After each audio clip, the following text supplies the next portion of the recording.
আমাদেরকে বলেছিল আমরা নাকি সন্ত্রাসী, আমরা নাকি মানবতা বিরোধী অপরাধী, আমরা নাকি যুদ্ধাপরাধী, আমরা নাকি ধর্ষণকারী।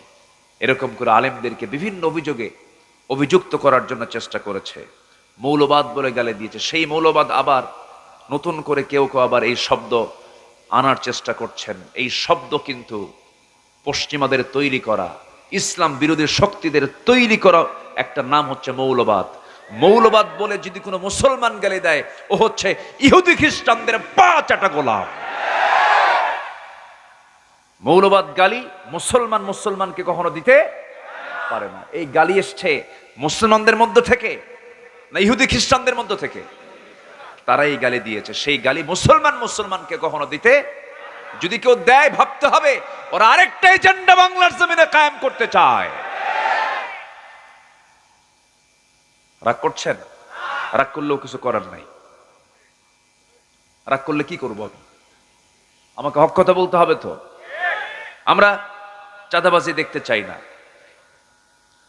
আমরা ধর্ষণ দেখতে চাই না, আমরা ধর্ষণ মুক্ত, চাঁদাবাজ মুক্ত, নিরাপদ একটা জনপদ বাংলার জমিনকে আমরা দেখতে চাই। জোরে বলি ইনশাআল্লাহ।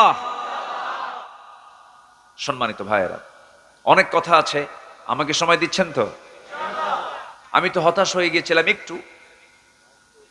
মানুষ তো একটু বিপদে পড়লে একটু ভয় পায়, একটু বিব্রত হয়ে যায়। বৃষ্টি আসছে, ভাবলাম যে কি হয়, মনে হয় কথা বলতে পারবো না। আল্লাহ একটু হলেও সুযোগ করে দিয়েছেন। নীল নবগণে আষাঢ় গগনে তিল ঠায় আর নাহিরে, ওগো তোরা যাসনে ঘরের বাহিরে। আষাঢ় শ্রাবণের এই ঘন বৃষ্টির মাঝে আপনাদের এই সাহস করে আশাটা প্রমাণ করে আপনারা কোরআনকে আসলেই দিল থেকে ভালোবাসেন।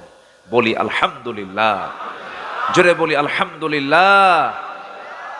সম্মানিত ভাইয়েরা, সম্মানিত বন্ধুগণ, আমরা দোয়া করি আল্লামা সাইদির গত বছর আগের বছর 14 অগাস্টে তিনি শাহাদাত বরণ করেছেন। মেডিকেল কিলিং এর মধ্য দিয়ে পরিকল্পিত নাটক সাজিয়ে তাকে দুনিয়া থেকে বিদায় করা হয়েছে। আমরা তার